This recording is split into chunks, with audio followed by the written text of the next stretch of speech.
Мында какая Қазір, бір идет секунд. прямая трансляция, понятно дегенге басабыз бітейме? Понятно. Понятно деген жерге басабыз. Мен қазір шығарам, әйбірге. Ну, Әлі YouTube yazıla başlamadı da. Yok, ушуңа көрө башкалар алдына жасап жиберем. Мен сеңа жиберип коем ссылканы, эми. Беби уянганча тиз жиберүүгө керек мага, короче. Почтамен все. Да. Баршаңызга да хайырлы күндөр. Барыңызга көрүүбүзгө бик да шатбыз. Бул группада биздин яңа кишилерибиз да бар. Фокус группа деп аталат. Шуңа көрө эзген айтып аңлатып өтөсү келет. Эмне группа бул? Кабат айтып өтөм. Биздин Алсу һәм Азат Фазлыевлар веткасында бик көп зур веткалар бар. Например, Гүлсам Аликовна, Рузиля Гомерова, Рамиля Антонова, Дилә Мардагалямова, Сәрия апа, алар зур веткалар әйбет. Һәм инде алар барсы да уже үсеп җитеп самостоятельно автоном рәвештә эшли торган командалар. Сез безнең әле бәләкәйрәк, яисә әле генә менә бриллиант булган, яисә инде бриллиант булган, укрепить тоже надо, шулай бит инде автономга җибәрәсе килми бит әле балаларны тик башка чыгармыйлар сразу, әйбет. Шуның кебек әле пока кемдер әле үсеп җитмәгән, шул үсү юлында булган, кемдер инде бриллиант булган, но әле ныгытып бетергә кирәк, шундый кешеләр утыра. Сез безнең Кияүгә чыкмаган, җибер. Кияүгә чыкмаган. Ну, такой подростковый возраст, сезне күрәм, подростклар була бит әле үсеп килә торган. Кемдер 12 яшьлек, кемдер 15-16, кемдер 17-18 яшьлек, бриллиантка җиткәннәр 18 яшькә җитүчеләр кебек итеп хис итәм инде. Вот, короче, шундыйрак кешеләр безнең монда утыра. И теге безнең под крыло утыргач, инде, значит, сез безнең безнең влияние пока бара дигән сүз. Потом үсеп җиткәч, уже үзегез сез самостоятельно, автономно мин үзем эшлим дип әйтә башлаячаксыз. Но пока под наш крыло ярыма. Шуңа күрә, пожалуйста, бергә эшлик.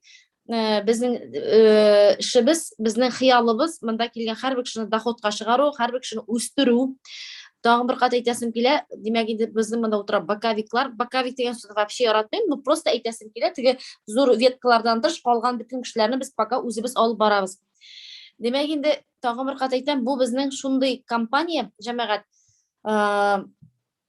Бу такой единственный компания, наверное, дип уйлыйм мин, когда вот наставник синең уңышларың өчен заинтересованный, когда ул синең уңышың булсын өчен бөтен көчен куя, үзе турында антып, менә шундый җир бу, да? Чөнки теге не только о деньгах, акча турында сүз дә юк инде, сәйбит. Гәрдә кешеләрен эшләмәсә, син точно эшләй алмыйсың. Ну и монда бит человек слово дигән әйбер бар. Килгәч инде ул кеше өстендә бик каты тырышабыз, эшлибез, ул кешене күтәрәсе килә.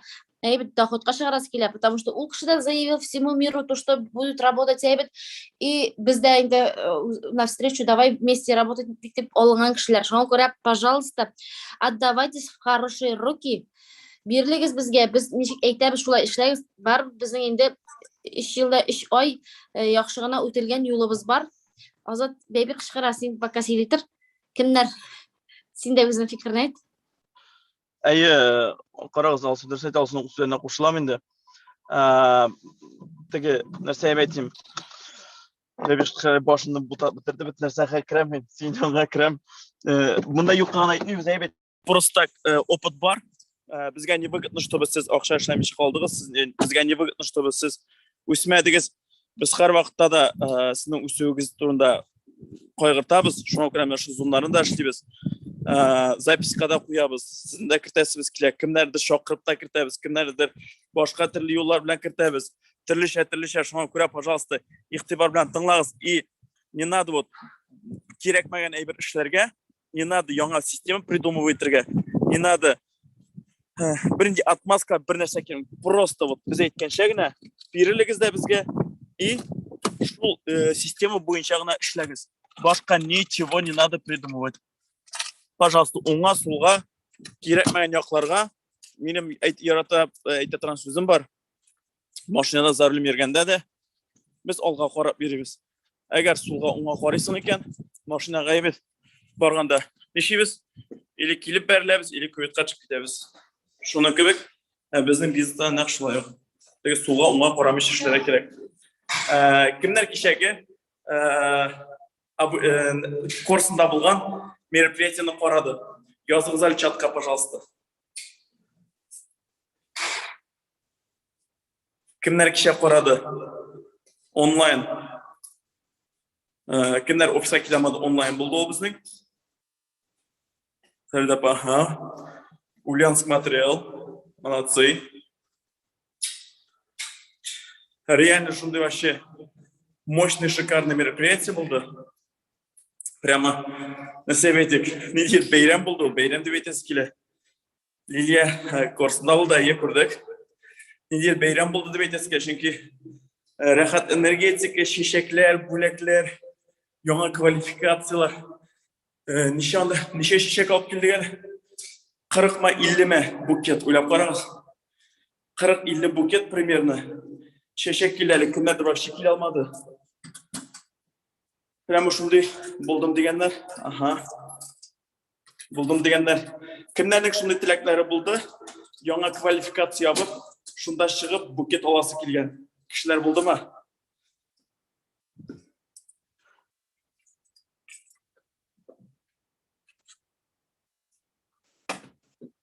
Курсында болдым деген кінас. Әйе. Так, алтын қасын берейін. Қойтып жеттім мен сразу. Вот шуңа көре қызлар. Рахат энергетика, полный кураж, полный бейрам болды кеше. И бұл бейрамны бізге ола бірсе октябрь башында да уздыра керек. Білесіз мен ешін?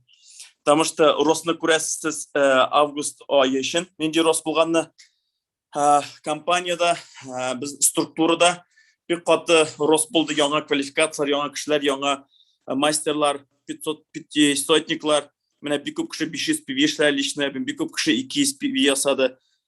Команда буенча где-то на 40% больше 200-ников команда буенча, ойлап қараңыз, на 40% где-то рост товарооборота. Бу айда товарооборот 15 миллионга күбрәк булган. Структура буенча менә безнең узган айга караганда 15 миллионга күбрәк. Бу бик зур скачок. Бу яңа исемнәр, яңа кешеләр күбрәк зарплата ала башлады. Даже сезнең арагызда да бар. Монда новичоклар да бар, бит старичоклар да бар дип әйтәсем килә. Кемнәр зарплаталарын арттырдылар? Рәхәтме арттырган зарплаталарны? Күбрәк зарплата алгач приятно рәхмәт. Конечно, приятно. Әле сезгә ул бераздан җитми башлый. Ул зарплаталар. Вот честно әйтәм сезгә. Кичә миңа бер кыз кем булды икән хәтерләм, шоуып мендем. 55 мең зарплата алган. Ой, Озат вообще 55 мең зарплата. Минем теге айда 30 мең зарплата алган иде. 55 мең зарплата. Мен әйтәм, сиңа 55 мең зарплата бераздан җитми башлаячак. Потому что икенче төрле киенә башлыйсың, икенче төрле ашый башлыйсың, кафега да керә башлыйсың, башкасында ала башлыйсың, ялга да итә башлыйсың, отельне да 300 уже 500 салый башлыйсың. Все. Теге востребованность арта икенче төрле әйберләргә. Шуңа күрә безнең цель ала бирсә бу айда планнар зурдан, бу айда бик күп инструментлар, товарооборотларны арттырырга һәм инде сез чтобы яңа квалификациялар япсын өчен. Обязательно моның өчен бөтен инструментларда булачак. Без хәзер сезгә әйтәбез, прямо ручка, карандаш, ручка, дәфтәр бите алыгыз, әйбит, блокнотларыгызны алыгыз. Без нәрсә эшләргә тиеш булабыз? Бу айда инде аны күбесе кеше әйтелде. Иң беренче вот закон бизнеса, закон безнең компания, закон бизнеса деп әйтәсем килә, сетевого. Когда переходишь августа, например, сентябрьга, энергетиканы в конце августа ведь энергетика күтәрелде. Әйт барыгызда. Вот уж энергетиканы нельзя туктатырга, менә шу энергетиканы 1, 2, 3 числа нельзя упускать уж энергетику. Надо держать эту энергетику. Поймите, вот менә хәзер резкий скачок рост башланды. Җәйкене ул әзрәк булайрак торды. Без бит сезгә әйттек, кемнәр җәйкене июньдә, майда, июльдә кемнәр без әйткәндә эшләячәкләр, кемнәр товарооборот, кемнәр подписаниялар буенча эшләячәкләр, башка әйберләр буенча эшләячәкләр, алар көз көне будут получать плоды дип әйттек. Әйттек бит? Әйттек. Понимаете? Вот шушы қазір круг башланып кете. Сентябрьда да бик зор товары бар болашақ. Октябрьда да, ноябрьда да. Поймите, но только энергетиканы түзуге ярамый. Әрбір бизнеста была шундай пауза кейбірлер, теге стабилизация была, и потом резкий рост начинается. Бұл нәрсе деген сөз. Демек, сіз шушы 3 айда ала берсе зор квалификация, кімдер даже бриллиант квалификацияда болашақ. Ала берсе, мында ол телефон жемеш. Ала берсе. Сен білесің бе? Мен хайс деп ойлайтын бәби жалағанша шылай. На самом деле, мына біз энелда іштейбіз бетенде 3 жылда 3 ай, мына мен ішлем 3 жылда 3 ай емен. Мына былай бір қашықта менгені жоқ. Вот мына бізде тұрабыз. Жай айы вот такой стабилизация тұрды да. Тұттық, шу стабилизация тұттыр үшін бек көп инструментлар ойлап шығады ғайбет.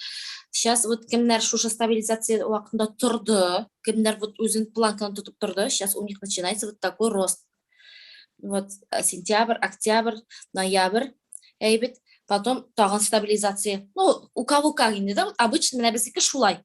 Har кіші күтірліше. И на самом деле, вот сам Азат айтты, мен ақша жетмей башлады. Самый страшный эйбит, это қанағат болу. Ақша жету. Да, ой, меня все устраивает, тебе это все уже конец. Сенің бизнесің аннан наоборот түшіп кетерге мүмкін. Бір қашанда, ой, меня все. Кімдер өмірде де ақша көрген жоқ, ну, теге обижать тесім түгіл. Кімдер ішке 20 мың айбет, и иныңда, например, 30 мың ала башлайды. Ол кішіге у ваши выше крыши кебек тыйыла башлайды. И о, шуха келіп тұрса, вообще круто. Дейш шушы бітмесін, болмаса алмасын дальше. Шушы ғана болып тұрса, рахмет деп ойлайкен, все это очень страшно. Когда Вика Чурсина меңа шушы сөздерін айта тұрған ебет, меңа тоже шушы сөздерін айта. Я не понимала ее, мәйтем. Ебет келебетінді, жоқшы келе, нешек шулай ебетінді риза, нешек шулай айтасың Вика Чурсина деп айта тұрған ем. Сейчас это прекрасно понимаю. Очень страшно, когда риза буласың. Это означает, что твои люди, вот ты королева тут или король сидишь на своем месте, остальные давайте делать 200, 200, 200, 10, шо утыртасың. То есть ты им не даешь воздуха, роста не даешь. Что я хочу сказать? Никогда не надо довольны болырға. Шуның үшін қазір тәмнейтіп ашарға, яқшитып киінерге, шундай жерлерге жүрге керек. Если оқша шлеп башап та вот тут мозги не поменяешь, мозганы олыштырмаған кішілер бар.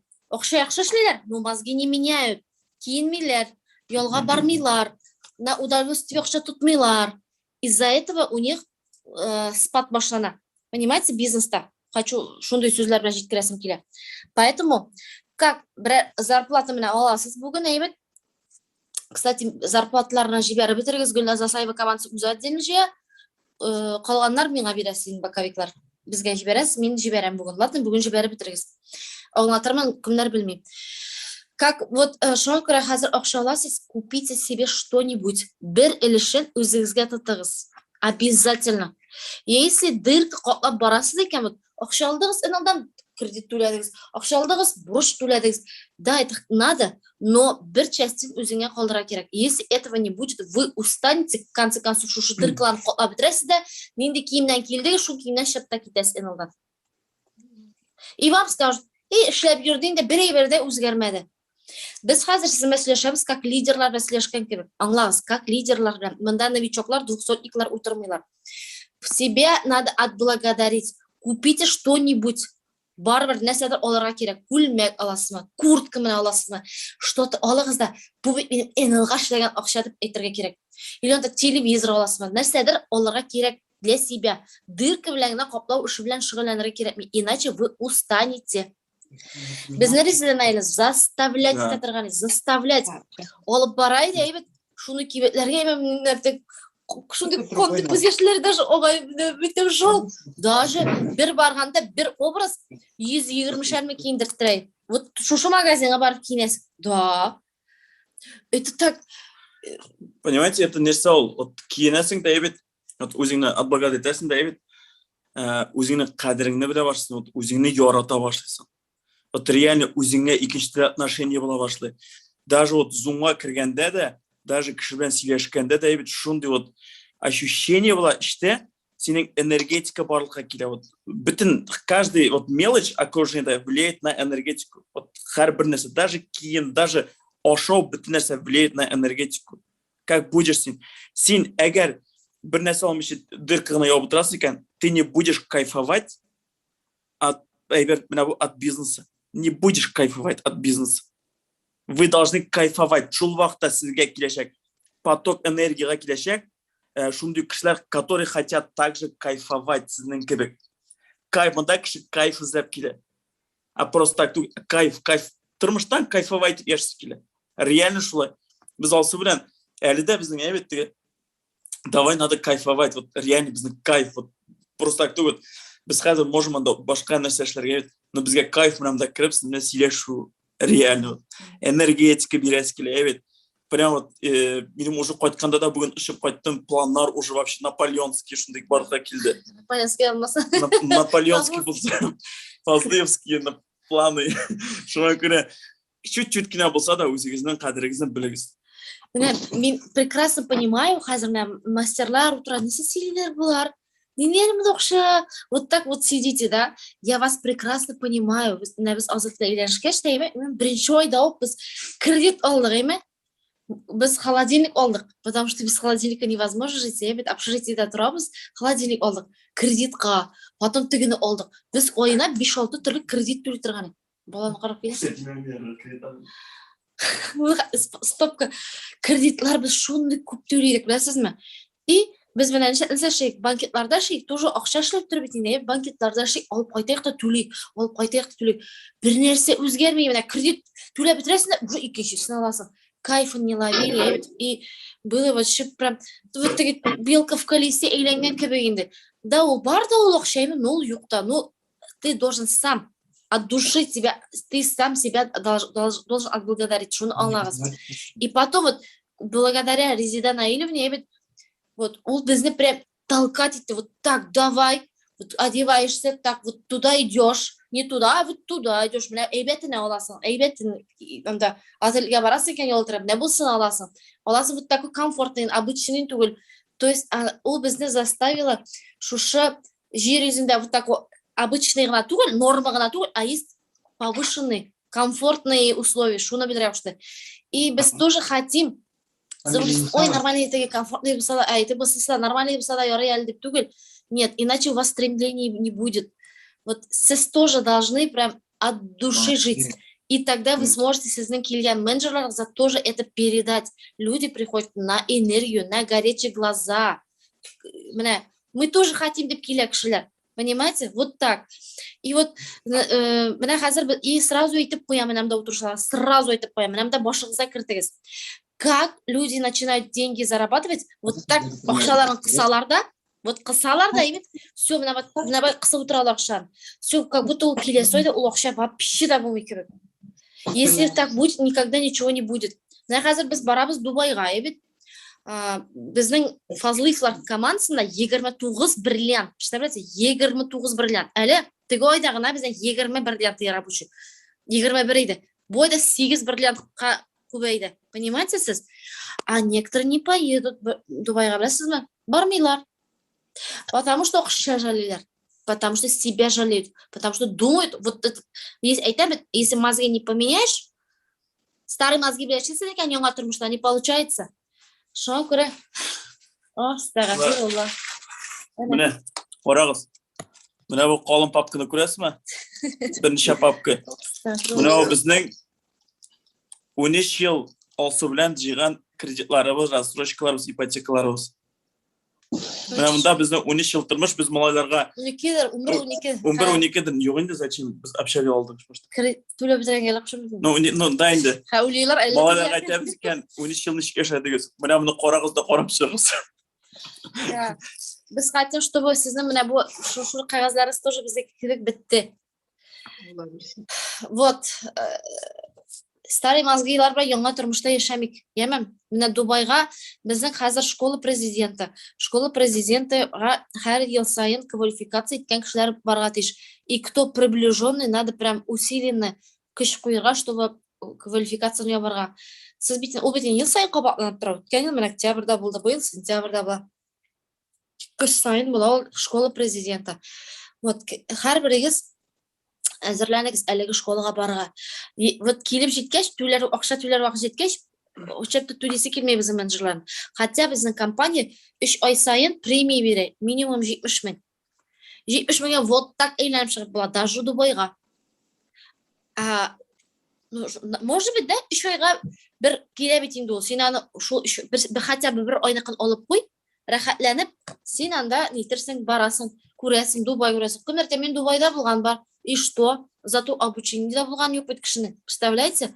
Вот. Это означает то, что человек ровно бір елға, келесі жылға барса, ровно бір елға өзінің оңышын откладывает деген сөз.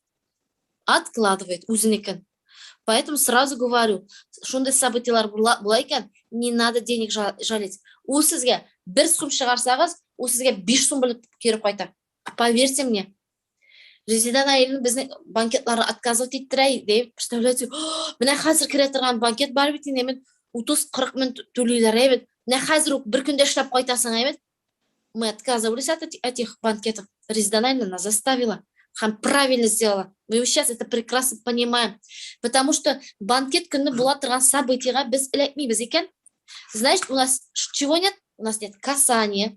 Біздің вот событие, это как домкрат, каждое событие вот так көтерілесің. Значит, у нас көтеріліш жоқ деген сөз. Значит, мы что-то не услышали, какую-то мотивацию не получили. Значит, мы не сможем передать. Значит, мы өзімізде болмаған әйберіне, онда энергия бар қакелі событияда сөз білесіз. Значит, бұл энергия жоқ, а нам нечего передать, понимаете? Шулай. И поэтому нас біздің ол әкірнәп, шушы тігі банкетларымыздан именно событияға туры келген вақыттағысын, біз вот так приоритетларын түрісітіп қойып, шушында событияларға келе башладық, банкетларын отменяйдық. Вот так. Это того стоило? Стоило. Сейчас мы идем, вот это не означает то, что вот все, жерлауны ветеринария стоит. Мы сейчас просто кайфуем. А просто для души барабыз. Жерларға, для души. Өзі рахатланып жерлар үшін. Понимаете? Шондай крутой іштәшіміз. И хотим тоже сіздің міне бұл іштен сіз кайфовать етіп іштәдіңіз, чтобы нужда үшін түгіл, нужда тоже қопларға керек, сөзді ойында, но и уже уровень жизни подняли. Аңладыңыз ба? Вот самое главное, айтасым келе, яңа кірген мастерлар, иқтибар білән нашу, біздің айтқан сөздер құлағыңызға кіртіңіз, может, аңламысыздар, сәйерлер кебіп тәтуілі тұрғандар, но это на самом деле так. Вот, кстати, сізге айтайлар екен, анда, ой, сіз бейрек сәйерлер демеймі, мен оларға шынап тұрып күліп қарайым, может, қырыйдан сектантлар деп айтайлар, бізге может шығанар да, когда человек любит свою работу, үшін yorata, на самом деле кайфовать етейкен, әйбет, ол совсем шиттен қарағанда екіншілерді көріне. Мына дәулет ішіне барған кішін көрсетіңіз әлі меға, вот так сидит и кайфует, вот так работает, зумит кәрі, кайфовать етті дәулет ішінден. Кімге дәшли? Я такого еще никогда не видела. Біз өзімізге өзіміз ішлейбіз. Поэтому кайфуем. Сіз тоже өзіңізге өзіңіз ішлейсіз. Сіздің ішіңізді никто не отберет. Сіздің навыкларыңызды никто не отберет. Сіздің доходыңызды никто не отберет. Это не такая работа. Вот такой шундай кайфовый іште өзіңізге өзіңіз ішләгіз. Пускай айтсындар бізге пофиг нәрсе айталар. Да, мы кайфуем өзіміздің іштен. И вам тоже этого желаем. Вот қазір бізге нәрселер ішлерге керек. Наша цель, әзірек қана сізге тәртіп. Біздің сөйлеген бұл үлші аңлашылды ма сізге? Понятно, да? Вот, қазір над чем мы работаем? Смотрите, көтеріліс жыры дедік, лично біздің команданы шулай бара. Қазір бізге надо думать, бойда, если сіз қазір ойлайсыз екен, августта яқшы ішләдік, шушу квалификацияны сентябрьда қабатласақ, вообще будет круто деп ойлайсыз екен, это ошибочно. Это опять-таки сіз өзіңізіне стабилизацияға тұтырған, ростқа өсір үшін не бермейсіз, мүмкінлік бермейсіз. Да, өсір үшін надо мышцы подтянуть, настрой должен быть, сен должен нетерге, тартылырға тиішсің, турникта тартылған кезде, тренироваться тиішсің, настрой, дисциплина болырға тиішті. Питание дұрыс, нәрсе. Да, и питание, и настрой, и настроение яқшы болырға тиіш. И надо вот тут в мозгах уже следующий этап на белгілері керек. Именно бұл айда. Если шушы айда сіз повышаться етесіз екен, будет очень даже круто. Например, кіндір звезда болған екен, все, бұл айда минимум 1000 пиви орттыра керек, минимум. Надо заработать. А ничек орттырғасын? Менә сезгә хәзер без инструментлар бирәбез. Шул инструмент белән эшләргә кирәк. Иң беренчесе, безнең бу айда, именно бу айда без эшлибез, марафон тысячникка кирдек. Кемнәр 200 PV япты, барыгыз да Telegram каналга кергәнсездер дип ышанам. Кирдегезме әле сез? Кемнәрнең кешеләре кирмәде, пожалуйста, үзегезнең кешеләрегезне эзләп карагыз, тапмасагыз, или миңа үзегезнең вышестоящий наставнигызга язгыз, чтобы сезне керттеләр. Сугас деп әйтәм, кызлар, иң беренче нәрсә эшләргә тиешбез хәзер. Командагызда һәрбер кешене должны взять под контроль. Личный контроль. Все.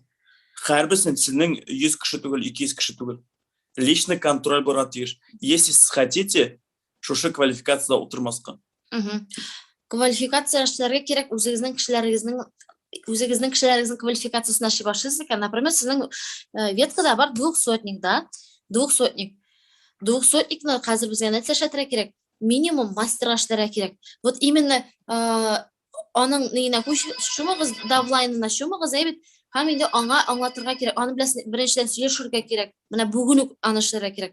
Так, нинди квалификацияга эшлисең? Налогога килдем әле. Нинди квалификацияга эшлисең? Сөйләшергә кирәк, сорау бирергә кирәк. Белмим инде, шул 200 PV булса әйбәт булай дип утыра икән, надо показать. Смотри, давай без синдә повыше эшлигез, күбрәк зарплатага эшлигә әле. И күрсәтәсез төрле вариантларны, мастерларны. Бүген без Zoom ясыйбыз, кстати, сәгать 8-дә. Если сез бүтән менеджерларыгызны җыеп киреп утырасыз икән, сезнең ярты эшегезне без үзебез эшләп бирәбез. Монда без һәм тагын берничә кешене мин сайлап алам. Кстати, язып барыгыз и темалар бирәбез. Менә монда сөйләгән темаларны без шушыны менеджерларга сөйләбез. Сәгать 8-дә кешеләрегезне туплап киреп утырырга кирәк. Окей? Димәк, ярты эшегезне эшлибез. 200-никлар белән минимум эшләргә кирәк мастерга. Надо показать еще мастер элит. Вот смотри, мастер эшләсәк шулай була. Мастер эшләсәң булай, мастер элитны эшләсәң булай була. По деньгам посчитать надо. Мастерлар бит тоже төрлеләр бар безнең. Например, от 15 до 24 тысяч, да, мастерлар төрле була бит. Покажите всем, вот сызып күрсәтәсезме, янына барасызмы, өенә барасызмы, Zoom үткәрәсезме. Надо прям ой башында планировать. Хорошо? Хотя бы хотя бы действий эшләсәк тә, например, сез звезда ябарга әзерләнәсез. Шулай бит, әйбит. Bütün действиясы бирүк булса да, ну мысли по-другому була, мысли. Если сез уйлыйсыз икән, лишь бы япсын да шу 200 или 400 арттырсаң ниндер ярар, или анда шулай, лишь бы үземнең звездам ябыла дип утырасыз икән, это очень плохо. Әйбит, а если сез бу кешене мастерга эшлибез, бу кешеләр мастерга эшлибез, бу кешедә үссенәл, минеке кебек үссенәл дип эшлисез икән, әйбит, мысли по-другому. Действия одни и те же, но мысли по-другому. Мысли надо думать о людях. Аларны чыгара керек. Это означает, что ваша ветка очень крепкая дигән сүз. Если сез 200 PV да утыртасыз икән, ул кеше в конце концов когда-нибудь устанет и уйдет. Хаман сезгә анда квалификацию ялып утырмаячак ул кеше. Ул устанет и уйдет. Очень мало таких верных, которые верят, что когда-нибудь 200 PV да утырып, когда-нибудь үсеп китер дип. Андый кешеләр тоже бар. Мәсәлән, Гали апа. Без аны күпме мотивировать итеп, ну, 200 PV командасы булмадан, шундый узак ул командасы эшләде. 200 PV, ну, 400 PV шулай эшләде. Но аның шушы сабырлыгы өчен, шушы тырышлыгы өчен аны Аллаһ Тәгалә отблагодарить итте. Һәм ровно 1 ел элек, июньдәме Рамиля Шайхатинова килде. Аның командасына Рамиля эшли башлады, аның командасында килгәч Гали апа үзе дә селкенә башлады, эшли башлады, боковик үстерә башлады. Һәм бу айда один нәрсә япты. Гали апа 80 меңнән артык зарплата алды. Гали апа, сез мондамы? Таких у нас очень много, мы просто монда утырга тиеш, Гали апа, сез булсагыз. Было такое, әйтегез әле? Бар, монда утырал. Монда мин монда исәмсез. Гали апа, шулай булдымы? Әйе, елда 4 ай. Bir özüm 200'ni yasadım. Metem kusağızda gitmeyimin. Bütün sabitiyalarga yırdım. Bir özüm. Sen nişap yürüyorsun diye. Metem yürüyüm min barabar. Şulay deyip eytatırganıyım. Bir sabitiyani da kaldırmadım. Kazanda da buldum. Nilerde de buldum. Да. Вот видите? Қараңыз, бұл сөз білән нәрсе айтабыз. Кішіні нельзя ограничивать. 200 PV білән генә. Надо, бұл өзі сойласын. Аңа 200 эшлиме, 500 эшлиме, 750 ма, мастер лет ма, звезда ма. Бірінші айлық советі ай башында көрсетілген әрбірсіне бұл квалификацияларын жасап.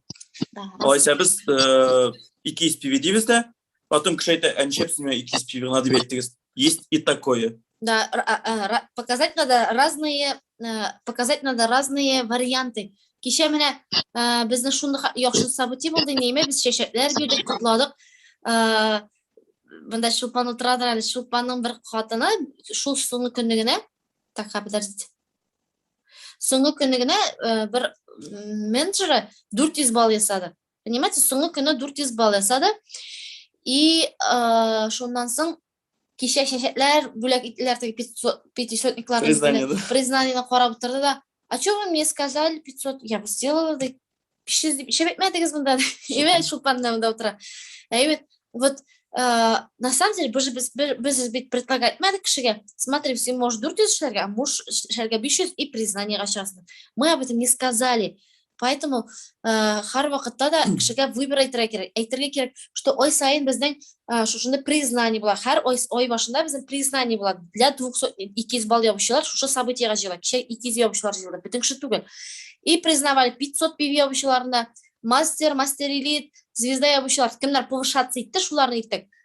Тәбрикләдек. Ә бүген, кстати, шоллыларда кемнәр безнең мастер элит, звезда и 500 айрым ябучыларны бөтенесен будет признавать керек, потому что алар күп түгел.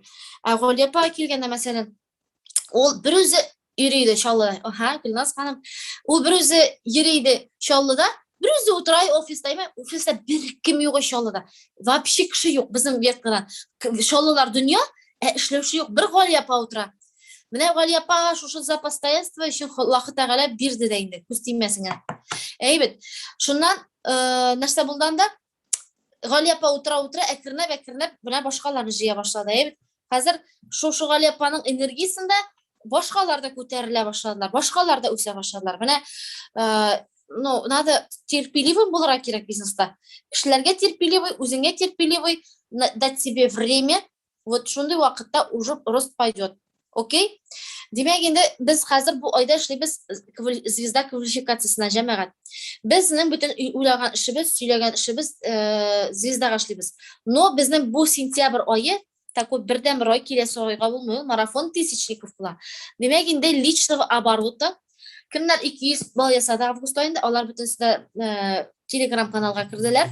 Һәм безнең башлана 4 иртәгәдән обучение марафон тысячников. Демәк анда без ничектә зур объемнар ясарга өйрәтәбез. Зур объемнар ясарга өйрәтәбез. Анда безнең Рамиля Антонованың җитәкчесе төрле заданиялар биреп, шушы заданиялар белән рәхәтләнеп 1000 PV ябырга була. Надо прям тартылырга дисергә. Ой, миндә булмый, мин 200 PV ясаган, мине 4000 дип утырасы икән, булмый алай. Надо стараться, надо усилий куйырга кирәк. Шул вакытта звезда квалификациясын япканда, аның 1000-гә уже сезнеке була дигән сүз. Понимаете? Демәк, анда кемнәр ахырга барып җитә, 1000 PV яба, алар арасында уйнатыла iPhone 11 Pro Max. 11 Pro Max.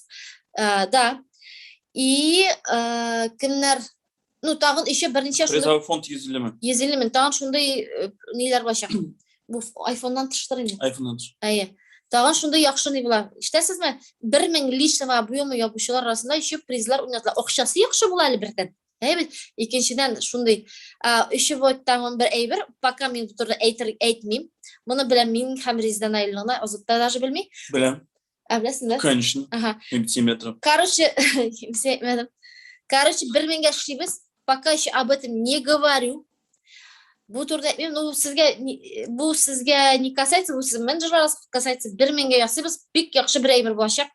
Бик ошаячак ул сезгә, пока мин аны әйтергә не имею права. Это сез узнаете в конце месяца. Вот, тысячникка эшлибез, марафон тысячникка. Бөтен уебыз, эшебез сатабыз рәхәтләнеп, короче. Так, дальше безнең иртәгә булачак Елена Чубаровадан обучение для 200-ников. От нуля до звезды. Опять сезгә шундый яхшы инструментлар бирә Елена Чубарова. Бөтен команданы 200 PV ясаучыларны җыеп кертеп утыртырга. Бу безнең эш нәрсә инде? Безнең эш организовать итү, кертеп утырту. Инструментларны бергәч, кеше үзенең мозгына кабул итеп эшләү ансысы инде икенче мәсьәлә. Безнең эшебез шушы эшне процессны организовать итү. Хорошо? Карагыз, 4 сентябрь вот иртәгә мероприятиега елінші баруға. Пожалуйста, бүгін кештен всех предупредить.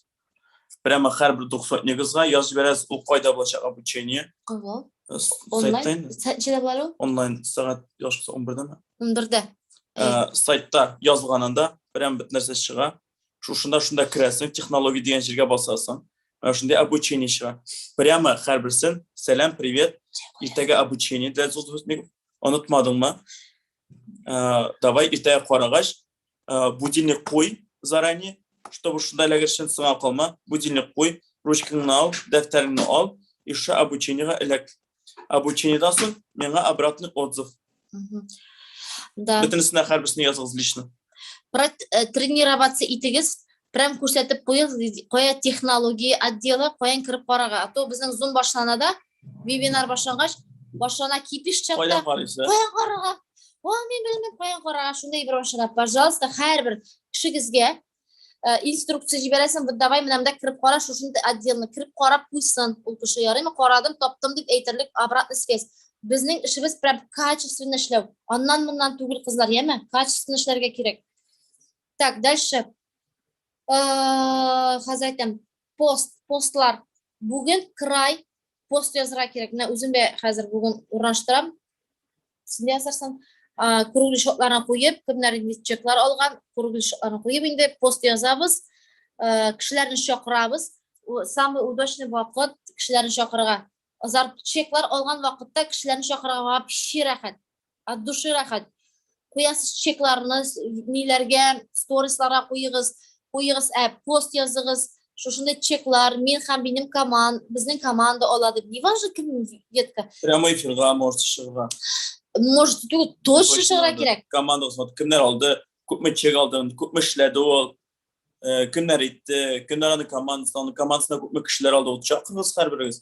Өзіңізден 90 негізіне ол болаңа, кімгәдір ол жейдеме ақша, это ой, космос. Конечно. Понимаете, тыңлап отыру шыға. Надо 1000 результат, 1000 ақша ішлеу да мұнда результат. 1000 ақша ішлегеннен ұялыра менің чегім жоқ. Ал 1000 теге кішінекі жоқ.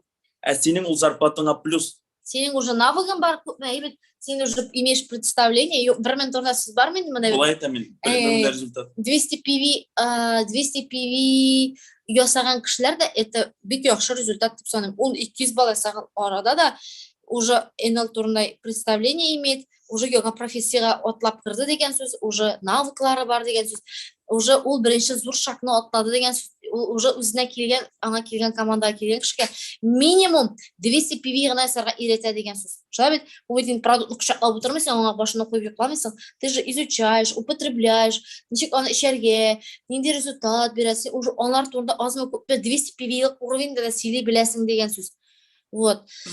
Демек енді біздің цель қазір пост yazырға, поток, давайте мұны ішлейік. Бүгін пост yazасыз, бүгін сторислар қоясыз, бүгін үк прямой эфирға шығыз, поток жерға идеальный вақыт кешіне күтмәгіз, можете күнді шығырға, обедта да, вообще, көп обедларда да кіші қарай кіші нелерді.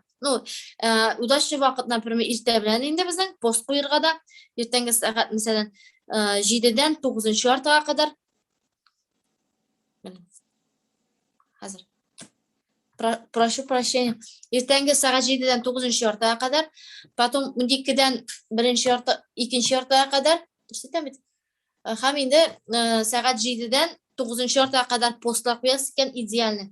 Шошық уақытта сторисіне любой уақытта қойсаңыз ба, сторисіне ең көп қарайлар. Һәм енді шошық уақытларда сіз шығалысыз туры эфирларға. Әйбәт мұңышлы уақыттар санала. Так, и мен советую бұл эфирні 2-3 тапқыр ішлерге. Дальше, әйттік, бұна бұл ішлерні не ішлей бұл? Гүлшат yazali. Қазір. Гүлшат, аха, все. И біздің шушы ішлерні башқарып шығыра керек бізге жәмәғат энергия. Энергия керек. Если біз өзіміз коктейль ішмесек, у нас энергия не будет. Бізге ішерге керек коктейль, күнге 2 тапқыр, біз бит сетевики, біз өзімізні яқшы көрсетерге тежі, должны хорошо выглядеть. Яқшы хисетерге тежі өзімізні. Һәм енді биотин и биодрон. Кім іше? Ол сразу видно. Резидональный как сканер, сразу видно. Мен айты. Бу кышың сенің коктейль ішмей, меңа сразу айтам. Бу кышы қара янып йөри алсу. Ана күстеп отырып беткән. Бу кышың сенің такой иштен горит, что-то не то.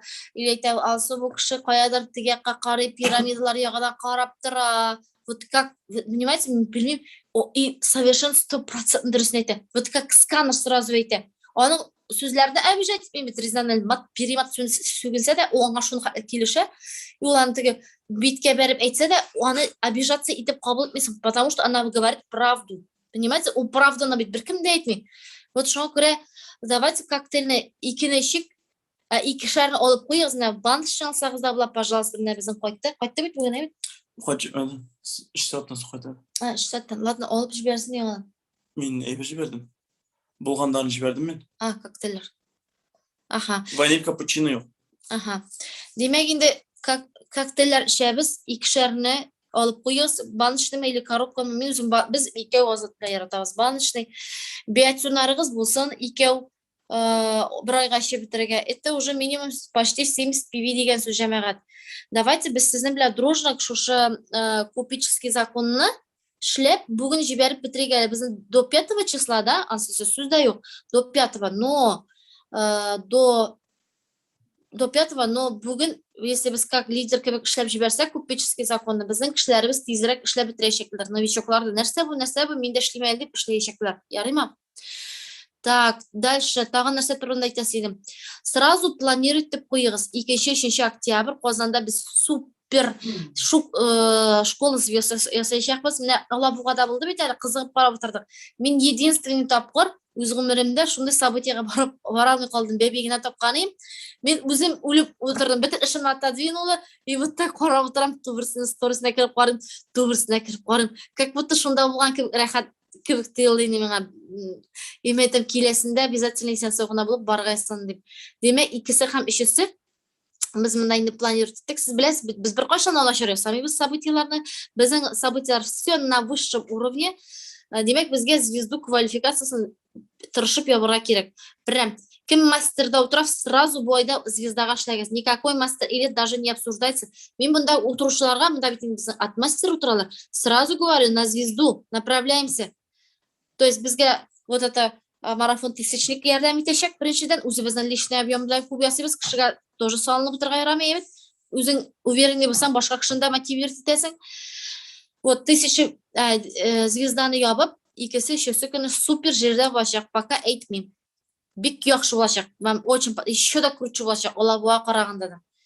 Вот. Дальше біздің сразу декабрь айында планируйте етіп қойығыз. Уфалар 5 декабрь, Қозандар 12 декабрь, Қозанда экспода була, бик зур событие, өткен ел өткерген залда болашақ.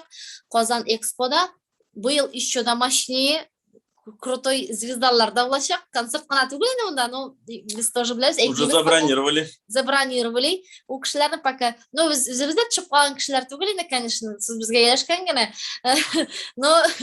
Но будет очень мощно. Сразу запланируйте. Екатеринбурглар сами решайте, қоя келесіз, Қозана келесіз ме, или Уфаға келесіз. 5 декабрь Уфада, 12-сі Қозанда болашақ біздің конвенция, новогодний конвенция. Міне шында біз енді барашақпыз. Бик такой итоговый событие болашақ. Шәп болашақ енді. Біздің бик көп кішілер шошы конвенциядан соң өсіп кеттілер. Міне көресің, Башқұртстаннар бірінші тапқыр әлі уақытта шлегіне башағанлары, ерті елғына шлегенлері, 4-5 автобус келділер, 5-6 келді әлі автобус келділер, қойттылар да, вот вообще как, не кебек шилер анда, ну, танк кебек шилер, потому что алар впервые такое увидели, и это просто энергия берет тұрған событие, бик коты, мощный энергия берет тұрған жер. Вот, дальше, февраль айында обычно біздің нәрсе ол конвенция, мене вопрос. Новогодний конвенция, вот смотрите, день рождения компании был, Дэвид, февраль айында. Это такой же день рождения нашей структуры. Татар-башқұрт структурасының конвенциясы була, ол була, татар-башқұрт структурасының туған күні була. Тоже шундай жоқ, но кішкенерек, кішкене деген сөз айтасы келмейді, но біздің зор мақсат. Кішкене түгілінде 2000 артық кіші болашақ. Да. Өткен жылда біз аны жасадық, өткен жыл бик көп кішілер жидық. Мен ярым. Да, Башқұртстаннан, Татарстаннан келгендер. Бұл жыл біз Татарстандарын жеп, шаулылар, бүтін сымында келелер көбісінде. Башқұртстаннан, Нефтекамскилар, барыңыз да Уфаға барасыз. 5 декабрь сразу. Вход для всех. Для всех, да. Мында нәші бара керек, мындай бара керек бізге уже әрбірімізде квалификацияларда сәхнеге признаниеға шығырлық етіп, чтобы залда уже сіздің командаңыз отырсын, и сіздің менен сақланып, вот, молодец, менің наставник деп отырға тиеш. Вот это будет признание. Вот это лидерский ход болашақ. Понимаете? И чтобы сіз сәхнеде көріп, олар да шул квалификациялар ебасы келіп, көңілері көтеріліп қайтыға тиеш әрбір нәрсені. Ульянскийларны осы язмасы әлімді отырған көрімізді. Ульянскийлар тоже қазылған келе. Бірінде банкетта olmaz, это будет воскресенье, еме? Олмағыз банкетла. Біз олмадық, это потом сізге плоды даст бетеміне. Өткен міне Лилия Мухаммеддинова сұрай. Лилия, вам очень круто повезло. Өткен мен марафоны өткергенде обучениялар жасадық, марафон 5 зумов. Шул уақытта целый бір группаны өзім алып бардым. Хам шул уақытта шоқырдым мен қызлар, давайте қызлар конвенцияға келегіз. Как раз шул ойдағына іш башаған ем. И келді 2 кіші. Рузиле білән Лейсен. Башқалар келмеді. И вот шушы қызлар келіп, қорап, өз көздері тыңлап қайтып кеткеннен соң, олар совсем по-другому бизнес поняли. Шулай бит, Рузиля? Эйме, Рузиля?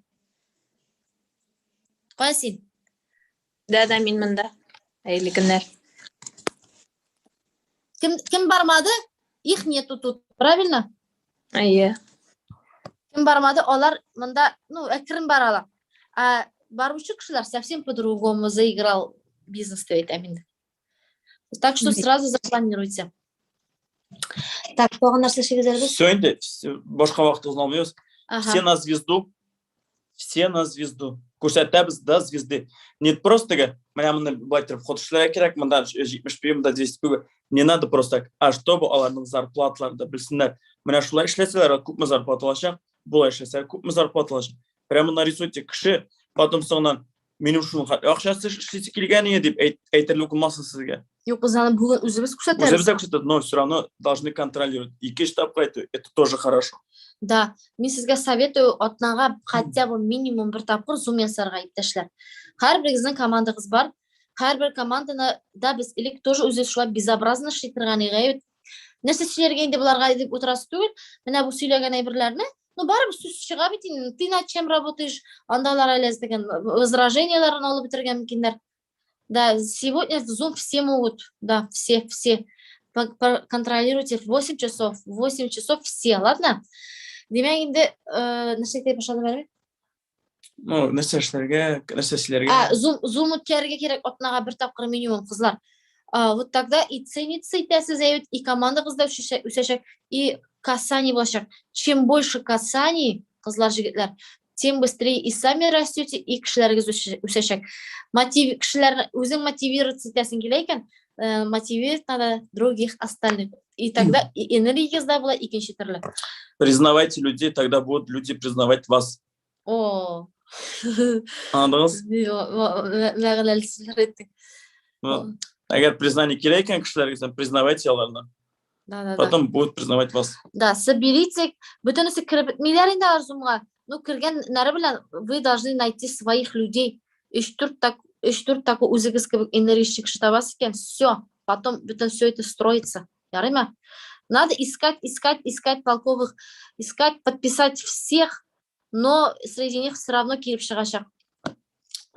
Продуктовый день нарисағыз обязательно, это тоже влияет, очень сильно влияет. Продуктовый день обязательно өзіңіздің ауылыңызда, регионыңызда, көршілер, туғандар арасында іште, и запас продукта тоже должен быть, сөздаю. Окей? И гифларда тоже участвуйте. Қазір гифлар бек популяр болашақ. Қазір бүтін тігі жейкені үйінде жатқан кішілер уяндылар. Қазір рост башана, если өзіңіз подпечататься етсеңіз. Қазір самый раз күскені активность орта Инстаграмда, социаль шетерлерде все, қияш бітті. Яңыр башланды бүтін кіші Инстаграмда, бүтін жерде. Так что шуңа көре жоғалтмағыз энергиясын. Мгм. Вырабатывайте энергию с организма. Аха. Мен Башқұртстан гифлары бар, Татарстан гифлары бар, блогерлар бек көп өткерелер. Предлагайте, знаете как, продуктлата беріңіз. Мәселен, гифқа кіру 7.000 тұрады емет, или 6.000. Бар бітін сіздің бар продукциялық үйгізді запас. Предлагайте за 500 PV. Или который гифка. Онсысына біз сізіне кіртебіз. Все уже договоры, 4 кішіні мен уже договориться иттім. Har bir kişinin nastavnigi o'zlari edi. Kimlar bizga tegi belakaynilar. Masalan, Gulnoz Asayevlar o'zlari gifqa kiritar o'z kishlari. Gulfiya Mutalapova o'zi kirita gifqa o'z kishlari. Gulsam Alikullar bitasi ayirib kirita. Qolganlar qinamat o'sitsa men endi 4 o'rinni bilishib qo'ydim. Shulay sizni kiritamiz. Okey, 500 PV tag'in qarab chiqish, onday bunday qolmasin. 500 PV o'tgan oyda yasovchilar 500 PV plus 2 kishi yangi kishi podvis yasagan bo'lsa, ular bizning shusha gifga kiralar. Gif boshlanacak. Hozir men söylashdim Sharapov bilan Landish Yemajanovaning общий giflari bular. Ol boshlana oy oxiridaroq, ну и что, bo'lsin oy oxirida men bitinda не могу поторопить u bitinda по графику ishlana.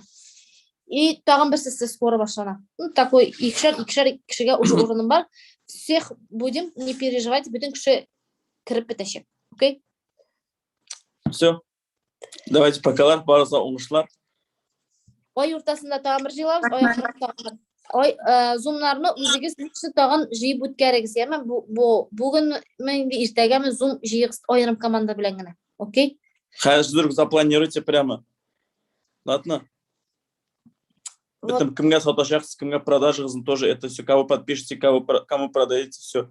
Мен хәзер зумға кішілеріні сойлап алам. Кімдер бүгін шығыш ясый. Надеюсь, yazып барғансыздар. Чем больше ауыз ашып сөйлейсіз, тем быстрее өсешексіз. Вот запомните раз и так, чем көбірек выступайтез, тезірек өсешексіз. Все, покалар. Давайте. Esen sağlar.